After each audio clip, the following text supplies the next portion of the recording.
so excited to have you with us today. So this is our advocacy workshop, or as we have started calling it because we could not settle on a name, we have Swagvacacy, Avocadocy, Advocats the Musical, and many more.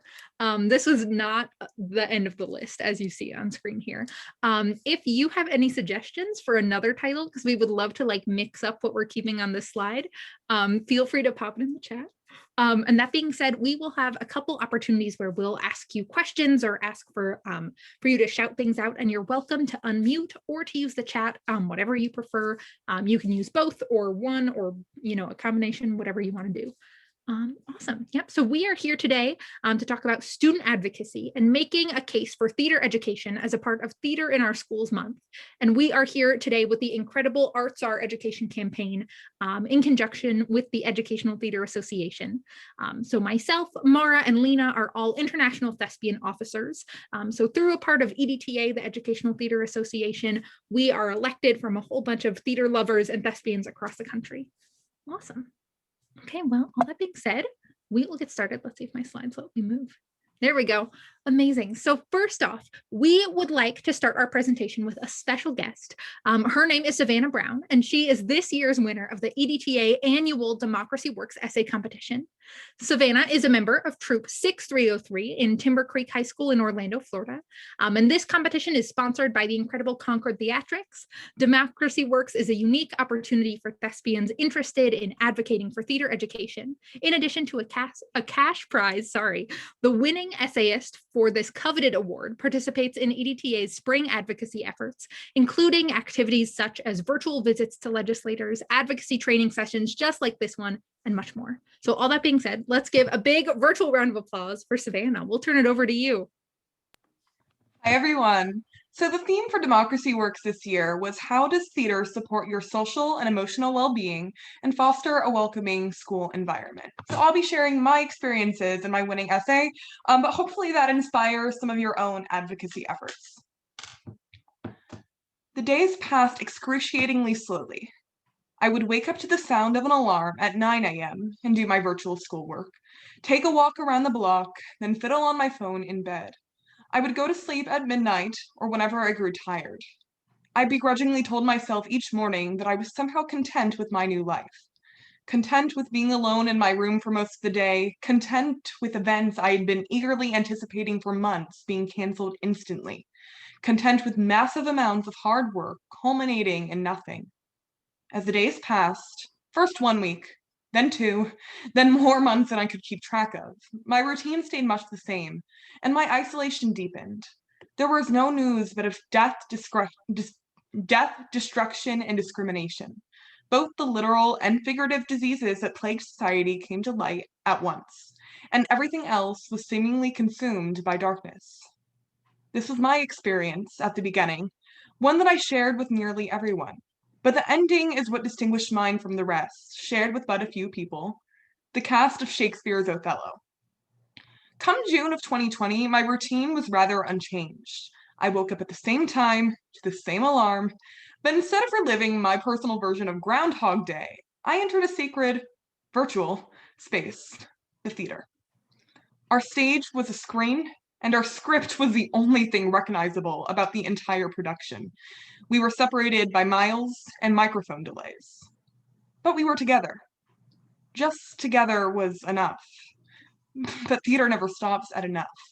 Instead, we redefined together what it was like to live in 2020.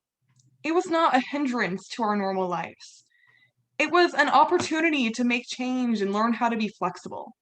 It was hard to remember in the daily that I was logging into the daily video call and not teleporting to a real rehearsal room, because I had the same safe space that I had missed during the pandemic. Through journaling, discussion, and performance, we regained all that we had lost in the previous months. Together, we were healing. Theater heals the sick and the hurt, the betrayed and the broken. It always has. Theater healed on September 13th, 2001, when the doors of 23 Broadway theaters reopened less than 48 hours after the unthinkable tragedy of 9/11. Theater healed my hometown of Orlando, Florida, on June 12th, 2016, when the Tony Award nominees wore ribbons and reminded the world that love is love following the deadly shooting at the Pulse nightclub. Theater healed on February 14th, 2018, when students at Marjorie Stoneman Douglas High School lost their teachers and classmates, but gained the knowledge that they were part of a much larger community. Theater healed me and my castmates when we were able to create something beautiful after months of melancholy. Theater heals every day, offering those who have nothing a place to belong and thrive. The arts alone could bring people together again months after government mandated isolation. Regardless, many individuals were socially secluded before it was obligatory, but the allure of theater has always been enough to draw them out and give them the gift of belonging. My first elementary school play induced my metamorphosis from the quiet girl who sat alone on a playground bench and did not speak to the one reciting lines on stage in an extravagant costume. Each time I return home to the art form that defined me, I notice the same transformation occurring in others. Lifeless teens into cheerful ones, stressed out students finally at ease. In theater class and rehearsals, everyone belongs both in school and in the world as a whole. Little else but theater could claim to be truly diverse, where individuals of all walks of life come together to tell the same story. Little else could truly transport individuals, on stage and off, from their imperfect lives to a better one. It is a necessity to offer as many people as possible the chance to experience what it feels like to be wanted, to be supported, to be part of something bigger than themselves. It is a necessity to have theater in our schools. Thank you. Yay, Savannah, that was incredible. Thank you so, so much for sharing. I think I speak for all of us when we say we are in awe of you, and that put so beautifully an experience that so many of us shared this year. So thank you so much for being here with us. And we'll give you a big round of applause because that was incredible. Nicely done. Yay. Awesome. Sorry, I keep forgetting how to move my slides. There we go. Amazing. Well, that I think I can think of no better way to kick off our event here today, because really that is why we are all here, to talk about why theater matters to us and to create the story in the same way that Savannah did, a story that traces back in our lives what theater has meant and what it has shown us, how we have grown through theater, and how we then can in turn share that with our legislators and with the people in power in our communities, to give that experience to everyone else and to all students. Awesome. So that being said, we are going to get started on a little bit of a goofy note. So we are going to invite you to, in the chat, share your name, your state, your pronouns, and a goofy, unpopular opinion you might have. And while you do that, myself and my fellow ITO will introduce ourselves really briefly, just so you can know who we are as we get started today. My name is Isabel Snyder. I use she, her pronouns. I am from State College, Pennsylvania. And a goofy, unpopular opinion I have, I hate the animal whales. I think whales are terrifying.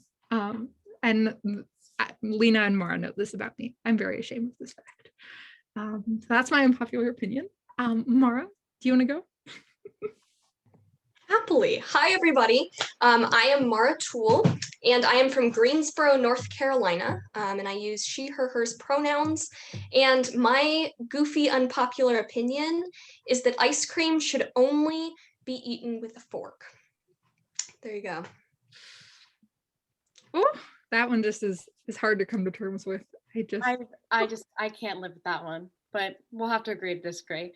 My name is Lena Doherty. I am from Cape May Courthouse, New Jersey, and my unpopular opinion is I don't like coffee.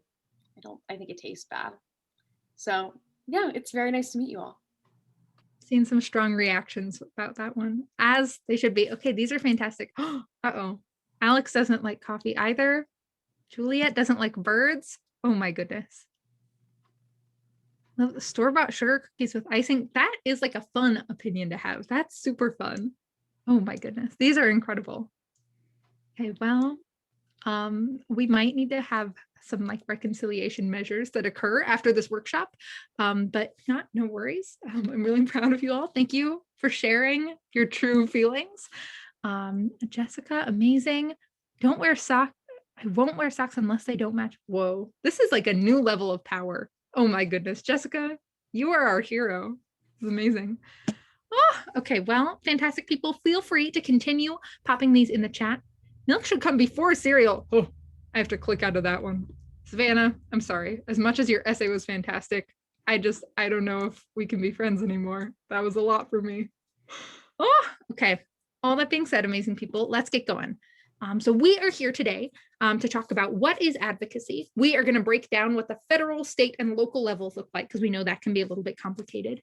We are going to prepare you for your congressional visits coming up in the next couple weeks. And then we're going to do a little bit of brainstorming and simulation together. And our big overarching goal is to learn what advocacy looks like and then explore how we can use our advocacy skills to make change happen and to really prepare, especially in the context of the arts, our education, congressional visits that are coming up in the next couple weeks. Awesome. Cool. And all that being said, if at any point you have any questions or anything that you want to talk about, feel free to pop it in the chat or just unmute. We would love to have it either way. So as we get started, what is Arts Are Education? So this is an incredible campaign that was started by the National Coalition for Core Arts Standards. And they have that really wonderful acronym, NCCAS. And they are dedicated to working to create and support national arts standards. So all of the organizations listed below all fall under the NCCAS. So these are all of their incredible organizations. I know a lot of us are thespians in this call. So you can see the Educational Theater Association is under there. There are also some fantastic arts and music organizations. Feel free to look through that really fantastic list. Awesome. Also, I was saying to the ITO, the Media Arts Committee sounds so cool. If you know anyone on the Media Arts Committee, let us know. This sounds incredible. So these are all some fantastic groups. Awesome. So to kick us off, we are just going to ask you this very big overarching question. And I think our answers might change a little bit as we talk today. But we wanted to ask you as we get started, what does it mean to be an advocate? And this can be in the context of theater or in the context of just your life in general. What does this mean to you? And feel free to unmute or pop it in the chat.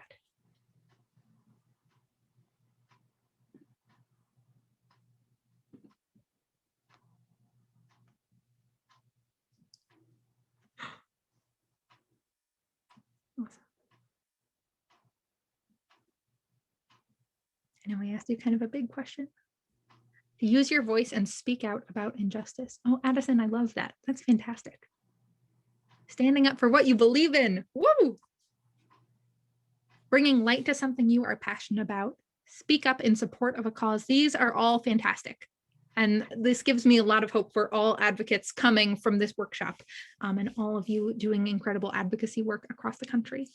So let's dig into this a little bit. So it sounds like all of our hearts are very much in the right place to be as we approach our advocacy work, advocating for the things we care about, for what makes us really passionate, what makes us feel joy. So now we're going to dig in a little bit to some of the logistics. How do we apply that logistically? So I'll hand it over to Lena. Making sure that I don't screw anything up. Awesome. Thank you, Isabel. All righty. So we're going to start with local advocacy. Now we like to split this into kind of two different sections here. We've got school level and then community level. So at your school, if you're advocating for something in school, really important to have a relationship with your faculty. So make sure that you know your teachers really well, you know your principal, your superintendent, all that good stuff, because it'll all be easier to make your case if you know them pretty well. So, and then publicity opportunities at your school. So social media, morning announcements. I know my school has a drama club page on Instagram and on Facebook. My vice president of my thespian troupe does the morning and afternoon announcements every single day. So it's really, really important that you're getting that word out there. And I think those are two great ways. So, and doing the legwork yourself. So making sure that, like it says there, all they have to do is say yes. They don't need to put in any extra work. They can just give you an answer and you can go about what you're going about. I think that's really, really important too. So at a community level, you want to make sure that you're attending school board meetings. That's where a lot of decisions are being made. I know, especially at my school, this school board has, unlike the PTA and stuff, has a huge say in what happens in our everyday life at school. So that's really, really important. Local news outlets, their websites. Maybe you can get on the radio if that is something that is kind of big in your town. Finding those other ways to get your word out, to spread the word about whatever your case is. Inviting community leaders. So maybe you have a show coming up, you want to invite your mayor, maybe your district representative, just so that they know, hey, this is something that we're doing. We would love for you to come. It would be it's really important that you know about this to us. And that way, even if they can't make it for whatever reason, your name is still on their radar. And then partnering with businesses and organizations. This can be even like fundraising for whatever you're advocating for, making sure that you make those connections, kind of like you were making those relationships with your faculty at school. Having those connections to businesses and organizations in your community is something super, super useful. Awesome. All right, so I would love if you guys can drop in the chat, or if anybody wants to unmute. What are some examples of local advocacy, maybe that you've seen at your school, that you've done yourself, that you've seen others do? Let me know.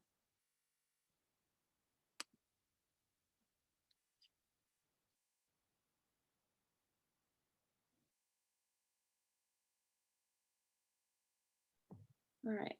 I'll share. Yes, please do, Mara. Okay. A really great one. I was talking to a student the other day who was advocating to their principal, who gets to decide how many teachers are in each field subject area at their school, advocating to their principal to have another theater teacher.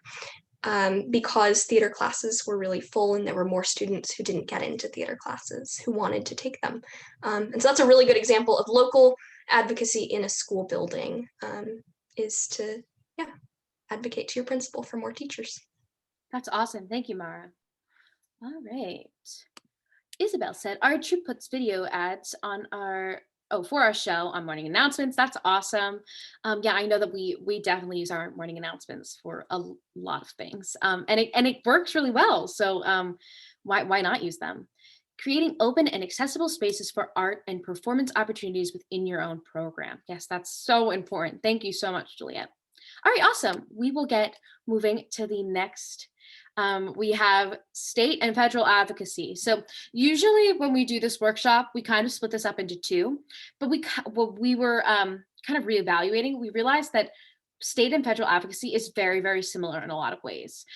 So you can see how the legislature is kind of broken up, Senate and House of Representatives, in that little lovely triangle you see on your left. So what's really important is to know your state and federal senators and representatives. You can do this by going to, if you don't know already, you can go to openstates.org.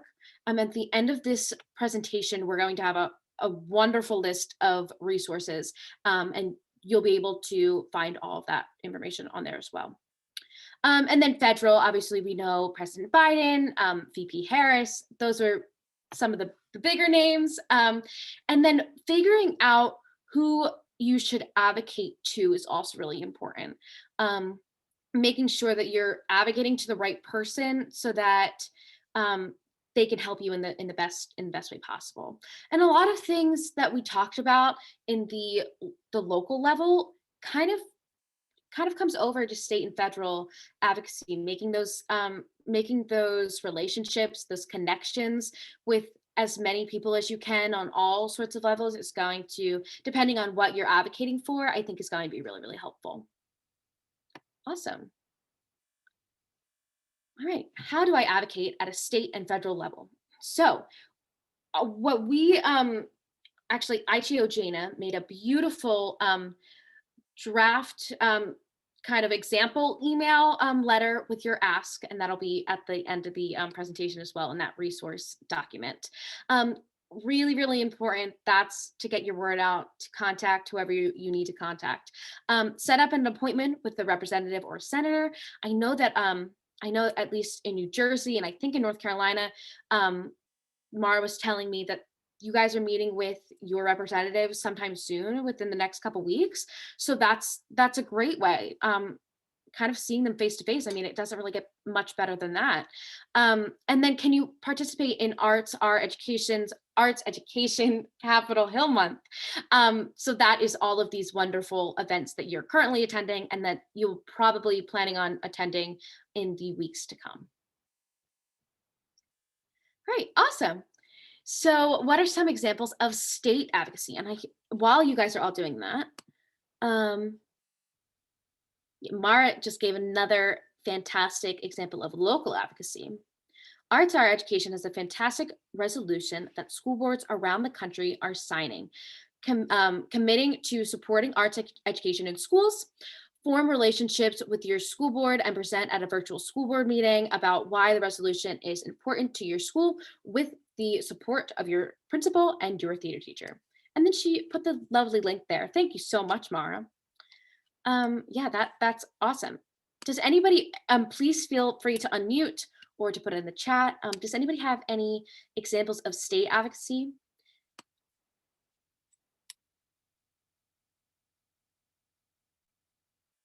It's okay if not.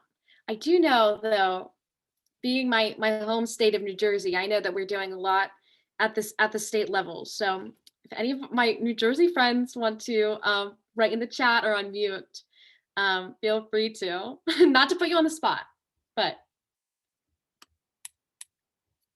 if not, no worries.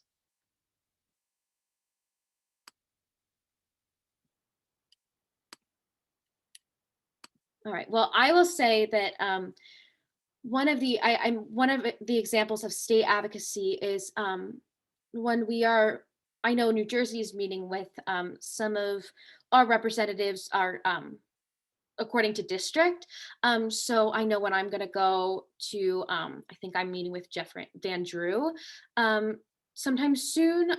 That is going to be a great way for me to advocate for the arts and whatever we're coming up with. I know we're probably going to have to talk about whatever we're going to talk about. But those, like I said, those connections, that's a really, that example, I mean, is pretty kind of what we talked about, but that would be like an example of state advocacy. Emmy says contacting your legislature and asking for more funding for arts programs. Yeah, that's perfect. Yeah, that's a great one. Thank you so much, Emmy. So we are going to move on to the next one. So what are some examples of federal advocacy? So if you would like to write in the chat, yeah, Mara, that's a great response. Lots of funding for education. I know, especially in the past couple months with COVID and everything, the arts are almost always the first to go or one of the first to go, right? And we see that like in our schools as well. Yeah. Isabel says national education budgets. Yep, that's a huge one. And something that would be a great example of something that you would advocate for at a federal level. Awesome.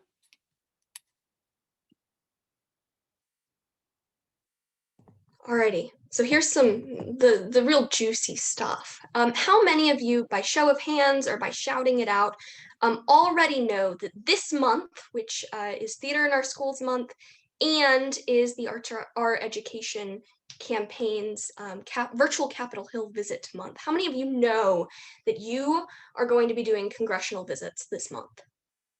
We've got some hands. You can shout it out, do a like, woo, congressional visits. Yeah, I see some excitement. Excellent. Awesome. Grayson, are we excited? Well, there's some work that we have to do to prepare really well for that so that we can go into those virtual congressional meetings and blow our Congress people, our senators and our representatives away and make them go, I want to support public education and public arts education. So we got to do some prep. We've got some work to do. So step one, if you have not already, I saw a lot of excitement about doing this. So I assume that lots of you are registered. If you have not already and are interested in being an arts education advocacy rock star this month, step one is to register for the Educational Theater Association's virtual Capitol Hill Week, which is the third week of this month, and kind of extends throughout the month, as all of our schedules are fluctuating. But you can visit that website, schooltheater.org/advocacy/Capitol Hill Week, and click register now. That's our lovely little web page down there. And provide some information, and then you'll be connected with your chapter delegation if you're a member of EDTA, and they'll help you schedule appointments. They'll make sure that you are in appointments with representatives from the chapter and with other students. And then I know that we have had some music folks in here in days past, and so in other trainings. And so for members, for our music folks, our members of NAFME, and other arts our education partner organizations, there's lots of information on your organization's websites for details. So that's step one. It's really easy, friends. All you got to do is click the button or go to the website, then click the button, then register, and lots of information will be sent your way. A great big packet of everything you need to know and connections with your delegation. Step two is to determine what our why is. Why are we doing this? Why are we going to Capitol Hill virtually in this week in March? And our whys should be personal. Why does it matter to you as a student? Why does it matter to you as an educator? Why are you going? I'd love to hear from some of you. But here's some context for your why. All of us have a why, but here's some context. So right now, there are 71 new members in Congress. There are 9 new senators and 62 representatives. These are freshman members who have never been in these seats before. And there's a new administration in the White House who's really committed to supporting education and arts education. And so all of these folks, our 71 new members in Congress and the new administration in the White House, is going to be making big decisions about education policy and about education policy in particular as it relates to the COVID-19 crisis. So lots of you know that there have been COVID relief packages passing this week. All of these folks are involved in it and need to know your why, and then we'll get to our asks later. But we need to involve those folks in this conversation now, early in their terms. Secondly, school districts are struggling right now with funding, and so are expected to have massive budget shortfalls this year and next fiscal year. And so our schools, the schools that we're in every day, will be suffering because of this, but there are ways to change this narrative now. And we'll get to those asks again later. Also, lots of schools, as you all know as students, and as I know as a high school student, are going to be in kind of a recovery of learning loss stage. All of you know that there's been really significant learning loss over the last year during the pandemic. And so school leaders and administrators, your principals, your school boards, and even your state legislatures are going to be really focused on catching kids up in subjects like reading and math and science, what are usually called the core subjects. But the arts should be included in this. The arts are a core subject and really important to every student's education and their well-rounded education. And so we want to make sure that arts education does not get omitted in planning to recover from learning loss. And then finally, to learn safely in our arts classrooms back in person, we need funding for personal protective equipment to keep our teachers safe and to keep all of us safe so that we can continue once we're back in. I don't know how many of you are back in school. I am not right now, but once we are back in classrooms. We need funding for PPE to keep our teachers and students safe. So there's some context for your why. School budgets are going to be tight this year. Learning loss recovery from learning loss might leave out arts ed. There are a lot of new people in Congress who need to know what's what. And we need to make sure that our teachers and our students are protected in classrooms. But I'd love to hear about your whys. If anybody wants to shout out, why are you going to Capitol Hill virtually in a couple of weeks? If anybody wants to shout that out. Or drop it in the chat. Is that okay? Yeah, go for it, Addison. Great. So hi, I'm Addie. I'm from Pennsylvania. And the reason why I really got into advocacy, especially for theater, is because I have a younger sister, Dakota, who has autism. And until the age of 4, she was completely nonverbal. But I have been a theater kid my whole life and have been always listening to show tunes and, dancing around my house. And it was she actually started singing before she started speaking. And it was through theater that she was able to find her voice and be able to really begin to navigate her world and the world around her. And theater means so much to me. It means so much to her, and it means so much to my family. That I really want to do all that I can to make it an important matter in education and in our community as a whole. That's awesome, Addie. That's a great story, and theater has had that impact on me and on lots of other folks, particularly in disability communities. That's awesome. And there is your why. Let's see, we've got a couple of other whys. I feel like I've gotten so much from theater and just want to make it more accessible because it's a privileged place. That's fantastic, Alexandra. Wonderful. So these are your whys. This is why you're going. We want to keep this at the core of our advocacy. Addie, you will walk into, I guess, sit down on your computer and log into your congressional meetings in about a week and a half. Knowing that story about yourself and your family, and knowing that that is why theater is important to you and why theater should be accessed by every student. That's fantastic. Awesome. So we've got our whys. I want you to hold those in your head for the next couple of weeks and then beyond that as our advocacy continues. But we're going to get into the nitty-gritty. The stuff we got to know really well before we go in. There's a lot of words on that piece of paper on our screen here, but we are going to break it down and make it nice and easy. So firstly,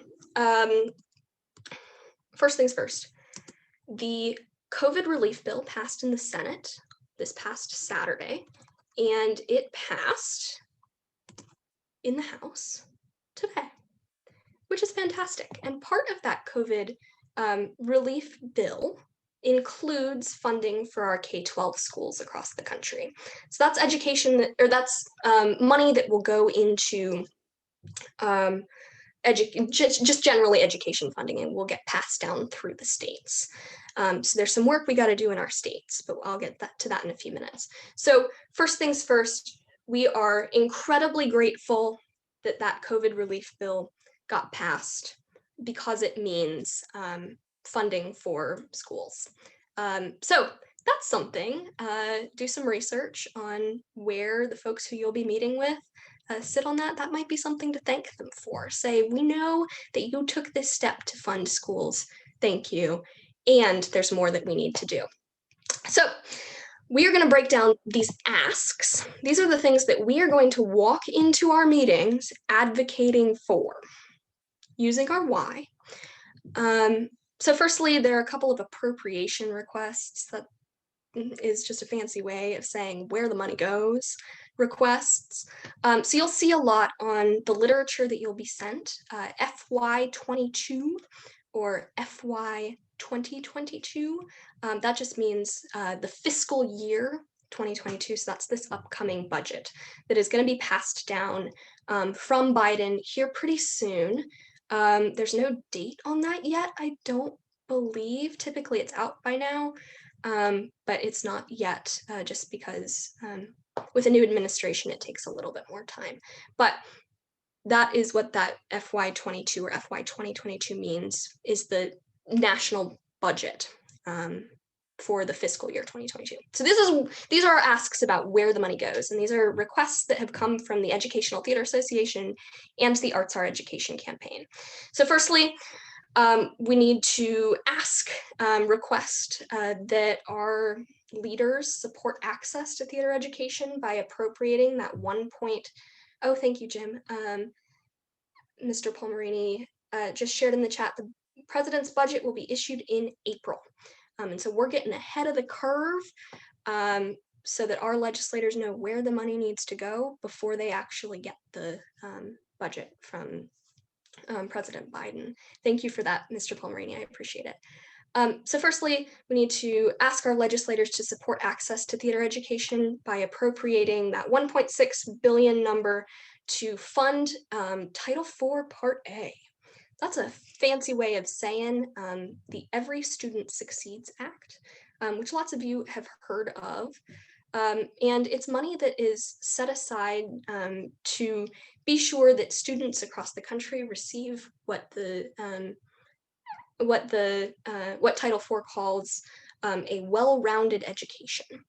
And so the pieces of our education that make it well-rounded get funded, partially funded, through this Title IV. Title IV can support programs, facilities, classes, staffing, more. That's excellent. And so what that means is that part of this Title IV money will go to support public school theater arts ed programs, or theater programs in our public schools.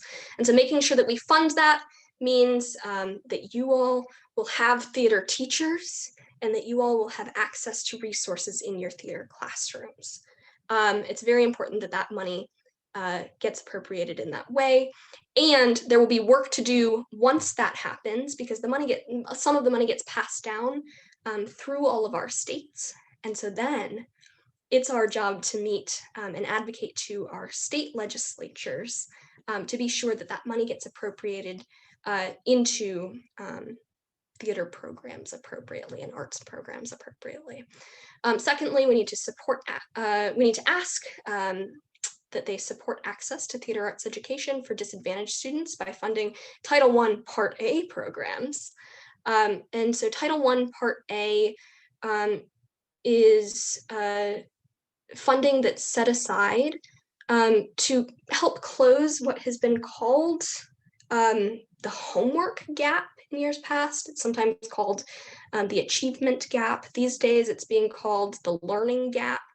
So it's money set aside to make sure that underserved schools and underserved communities and underserved students get supported properly with funding from the federal government. And some of that money, once it gets passed down through our states, will go to theater and arts education programs. And then finally, of the appropriation requests, we'll ask that our Congress people support professional development for theater educators by appropriating that $2.295 billion for Title II Part A, and then $35 billion for Title IV Part F. Both of those help support our teachers' professional development. We all know as students, and all of our teachers in the room know that professional development is really important to a thriving classroom. And so it'll be important that that funding gets passed so that our teachers are trained both to teach in person really well and now to teach virtually really well, because virtual learning isn't going away completely anytime soon. And then finally, there are a number of requests, of additional requests. So firstly is to pass the Rebuild and Reopen America's Schools Act. A lot of our theaters and theater spaces and theater learning spaces are not in fantastic shape. This act would mean that there is funding for our theaters and for all of our classroom spaces at our school to I have a 35 million. Oh, I made an error in there. Thank you, Jim. That all of our that our classrooms are in better shape for us to use. I know in some of our theater spaces there are major issues that affect safety. Sometimes this is meant to keep all of our theater spaces and classrooms and schools in safe conditions and in conditions where students can thrive. And then the last two I'll go through super quickly. We're going to request that the National Assessment of Educational Progress reinstates assessments that were canceled and in the arts and then in a whole number of other subjects. We're assessed every year by on our reading and our math and things like that. It's important that there is some kind of assessment to gauge where students are in the arts and other subjects as well. And those tests and exams were canceled, and there's no funding for that right now. And so we're asking that Congress properly funds the National Center for Education Statistics to administer national exams across the country to gauge where students are in the arts. And then finally, to request that Congress urges the Federal Communication Commission to restore wireless microphone users' access to geolocation databases.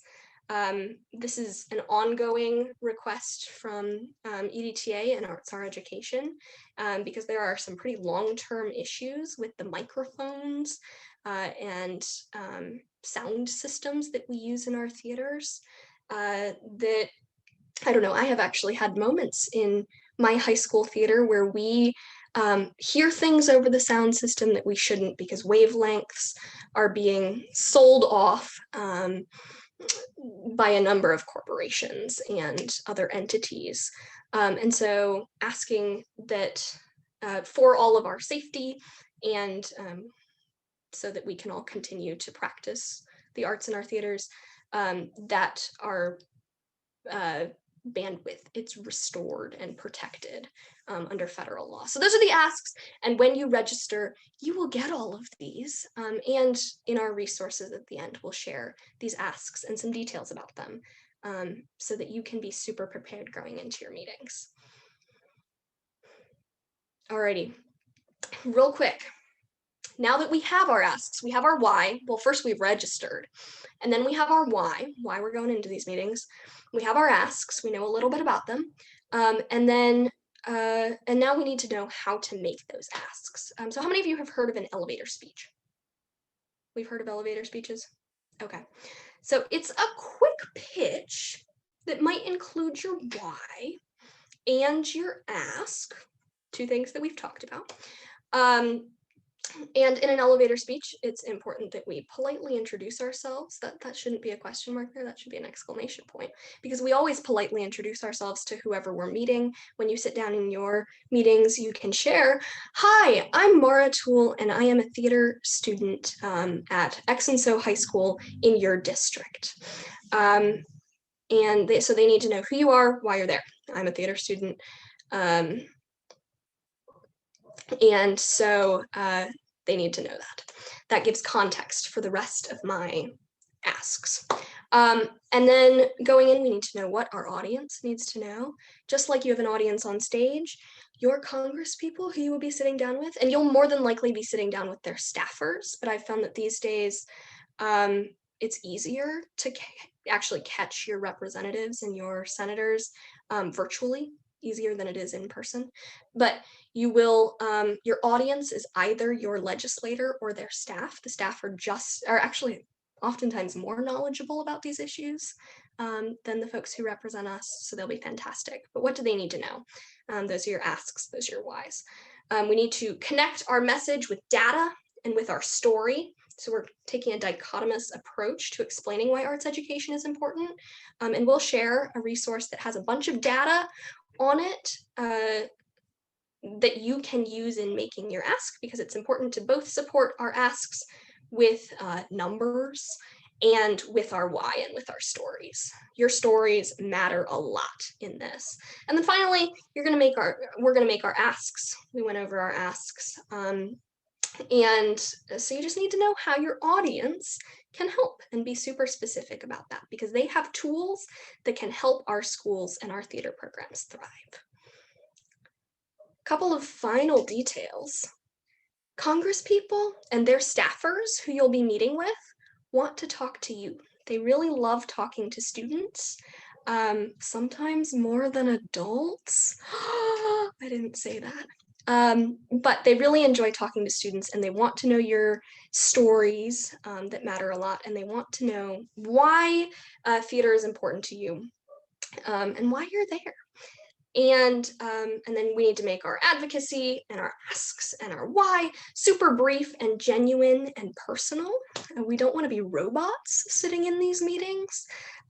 You'll find pretty quickly that the people who you sit down with are not robots either, that they're people and they have their stories. And typically, I don't know, there have been a number of occasions where I'll sit down with somebody who I thought was a robot, and then they'll share their stories about doing theater in high school, and it's fantastic.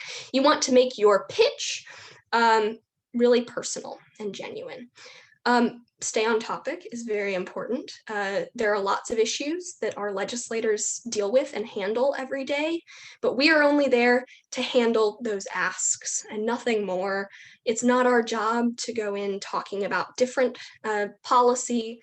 What's beautiful is that arts education policy is for the most part bipartisan. And so we want to keep it that way. And so we are going to stay on topic. And in that same light, we may not love the people we're talking to, but it is always our job as advocates to be polite and be personable and ask questions and answer questions, and not stray to anything that we may not like. And so keeping it on topic again is part of that. And then you will have a packet of materials for your the person who you're meetings with staff and for them. And so we need to follow up by email with all of those materials that you promised them. Ideally, the day that you meet with them, if not then within a couple of days. And then finally, writing a generous thank you letter to the people who you meet with, to the staff, and to your legislators will be really important, because they've taken time out of their days to meet with you, which is their job. But thanking them keeps you in the back of, I guess in the front of their heads. And so that's just a generous way to engage folks with what we're advocating for. So just a couple of details. And then finally, our biggest job, after registering and knowing our why and knowing a little bit about what we're advocating for and knowing how to make those asks, is to just take a deep breath and know that you've got this, and know that while it can seem a little bit intimidating to maybe sit down in these meetings, you know this stuff better than anybody else who could be sitting in these meetings. You're a theater student, you're a theater teacher. This is your jam, and you got this. And you'll have people around you in these meetings to support you too. Yeah, and so those are our 6 steps to being really successful during our advocacy week and then beyond that.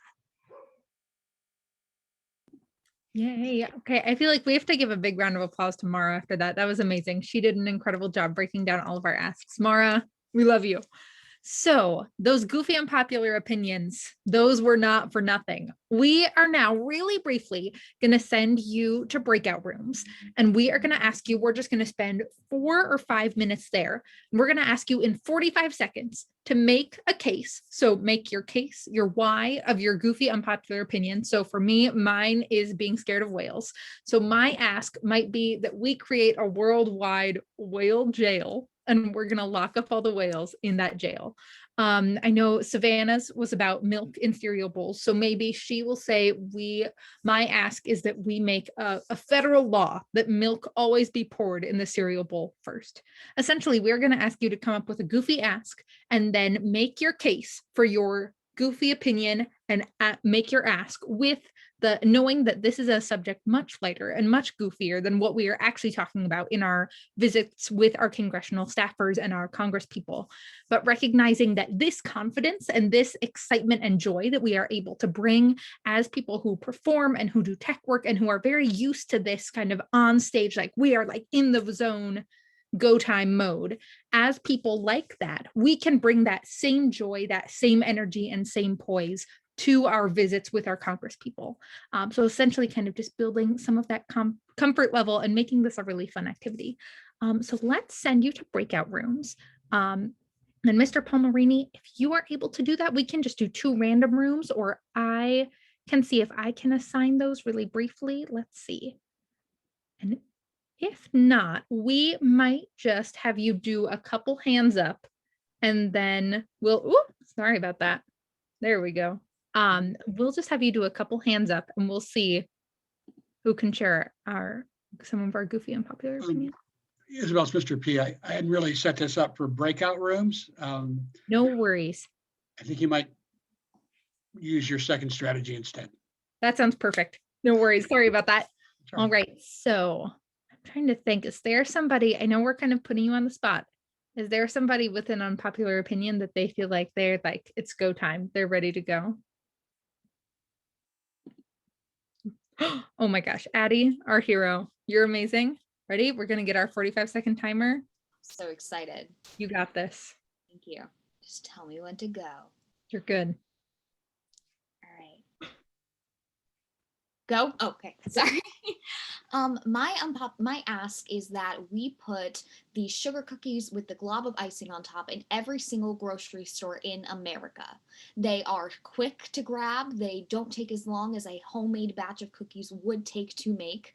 And in addition to that, at bake sales or any other fundraising event you may want to have in the future, they would be a great, really front row pastry to grab the attention of the fellow consumers. So I believe that they are such an important dessert and really should be treated with the respect that they deserve. Whoa, that was amazing. Let's give a big round of applause to Addie. That was incredible. Thank you.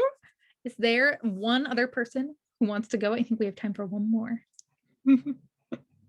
Another goofy and popular opinion. Let's see. I'm seeing some smiles in the call, but a lot of fearful eyes, so I'm not going to put any of you on the spot. Is there anybody who wants to go really quick? Emmy, amazing. Okay, go for it, my friend. You're good to go. Okay. Hi. My name is Emmy Fredrickson, and I really strongly believe that lawns that haven't been mowed in a while are way prettier than lawns that have been just mowed. So I think that we should make a law that you can't mow your lawn until it's like dangerously high to the point of snakes being there. I think that should be a federal law, and I think that would be really great for biodiversity and also lizards who want to hang out in the grass, and cats. Cats need some grass to snack on. And if we keep cutting it, where will they get their snacky grass? I also really strongly believe that the I think they're called daisies, I'm not sure, but the little white flowers that come when you don't mow your lawn for a while are super pretty, and we should have more of them. And I would just like to walk down a street and there'd be lots of little flowers everywhere. So I'm asking that you create a law that you can't mow your lawn for a while.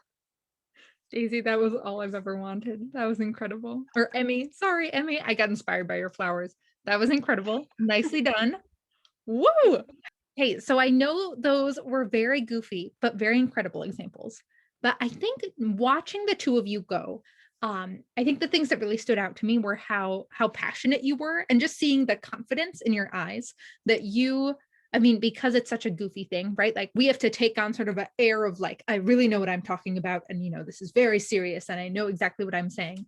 And so knowing that you were able to have that much confidence and that much poise with something so ridiculous that we have maybe thought about for a total of a whopping 2 minutes, I think that should really tell you how much you are capable of bringing to these amazing congressional visits when you have the time to prep, you know what you're going to say, and this is your story that you're sharing, right? So you don't have to feel like, I know sometimes it can feel like we're going into these meetings feeling like we don't know all the answers or we don't know all the logistics, but knowing that really what matters from these meetings is showing our Congress people and their staffers why theater matters to us.